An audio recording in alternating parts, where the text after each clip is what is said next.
Hey guys, Stardust D87 here.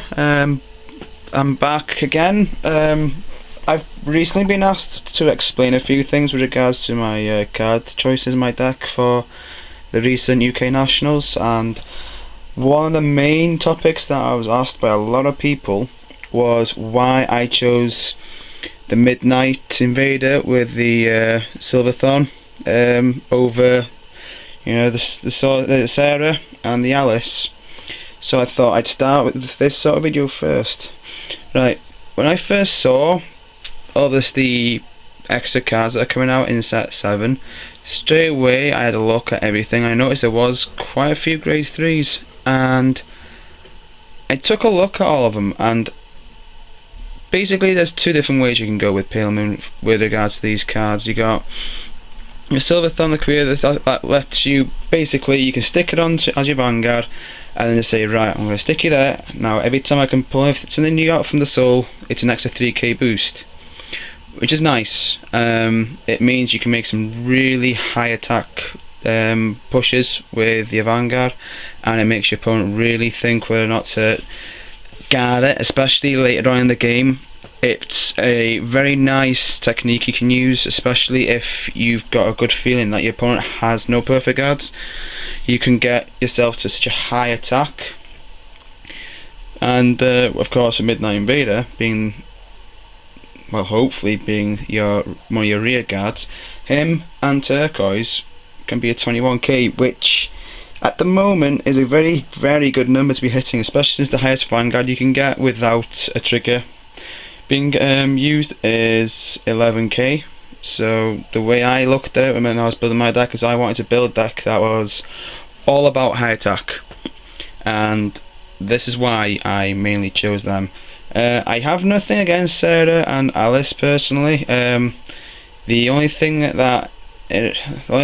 with regards to her, for me personally, I see the Sarah deck being more of number of attacks in a turn rather than high power in a turn. This is why I didn't really run it, because I again wanted to just make a deck where it was just pure power. I think when set 5 comes out, when Pale Moon get their second stand, which is also a damage on flipper, I may actually look more into Sarah builds and try and build a deck which does run around consistent amount of attacks each turn, because with 6 stands in the deck I think you could push your opponent with a lot of attacks, especially when you're using Nightmare Doll Alice. Nightmare Doll Alice is a pretty good card, but the only flaw she has is that unless you hit a trigger very early, she's not going to be all that powerful to hit your opponent's Vanguard. And the way I played at Nationals, I was very aggressive and I did attack the Vanguard as much as I could. However, if you have her in a stand sort of deck with Sarah, it's basically you can attack with an Alice, and then what usually happens is your opponent will guard an Alice because they know what Alice is capable of once you start going with her. So to have the opportunity to not only stand Alice with Sarah's effect, but to also have a very good chance of hitting the stands and giving the rear guard all the stand, so that you can actually attack again with Alice, only this time for a higher number.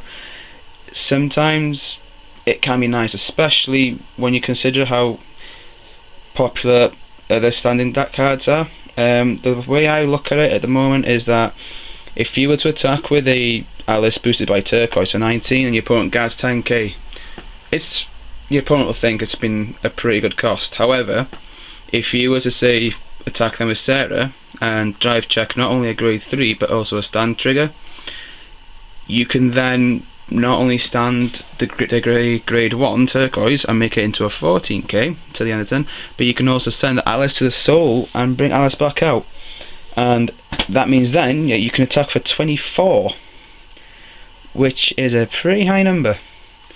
And the one card that actually reminds me of a little bit is Spectral Duke at the moment, and of course when it eventually comes out you've got cards like over the end where they can attack, your opponent guards it, but then you have the opportunity to attack again with that card, only this time it'll be stronger. So it is something I will definitely look into in the near future, but for now The way I look at Pale Moon with regards to the two different variations of these decks is basically I prefer the Silverthorn, just due to the fact that you can stand the sticker there as your Vanguard. She doesn't really need a booster, especially if you use a limit break, which in all fairness is a very good limit break.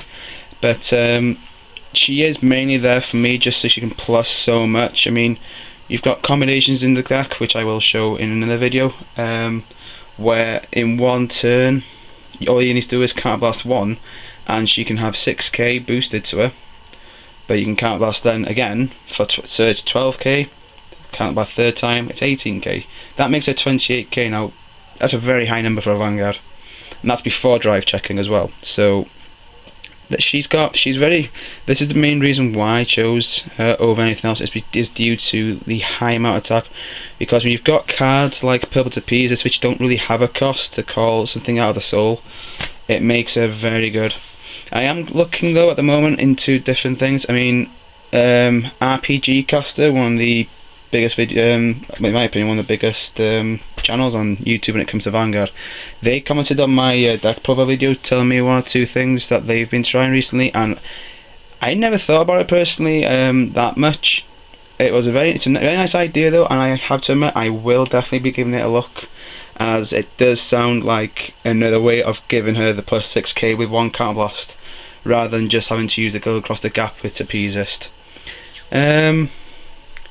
The only other Vanguards, of course, that are out there grade 3 at the moment is Parker Manticore and Robert. I'm not a huge fan of those, so that's why I've not got them in the video. At the moment, these are the main 4. But there is one thing that I would say though, that surprised me sometimes, is that people tend to run both Sarah and Lucaria in the same deck. If you want my personal opinion on it, I wouldn't go that way, simply because you want these to be a Vanguard, and they can't both be a Vanguard. Only one can be a Vanguard. So, you know, the Silverthorn, she gains her boost and she can do a limit break as the Vanguard only, whereas Sarah can gain the 3k and she can do the standing effect as the Vanguard. So some people say that they choose to do that because of options, but if you want more consistency, just try and stick with the one version of the deck rather than trying to mix it, because sometimes when it comes to mixing, the balance I've always found to be very difficult to get right.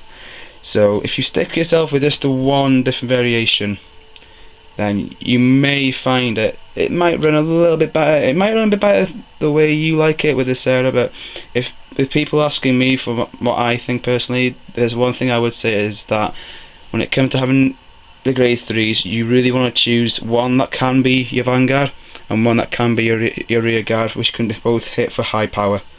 And this is why that at Nationals I run these two, simply because 21k and X amount, to be honest. I mean, I can't give you a number that she was at each turn, because every turn she was different. Sometimes she was 16, sometimes it was 22.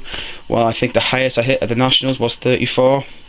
So it's a very good choice personally for me. I felt that the deck suited me and it suited my style of play, therefore I'm very happy with it. Although I will be looking at making 1 or 2 changes that I've already got in mind, and I will be testing the next time I play Vanguard, possibly at the MCM Expo this weekend. Otherwise it'll be at my next local. Anyway, that's my discussion on the grade 3, guys. I'm gonna head off now and I'll catch you all later. Bye.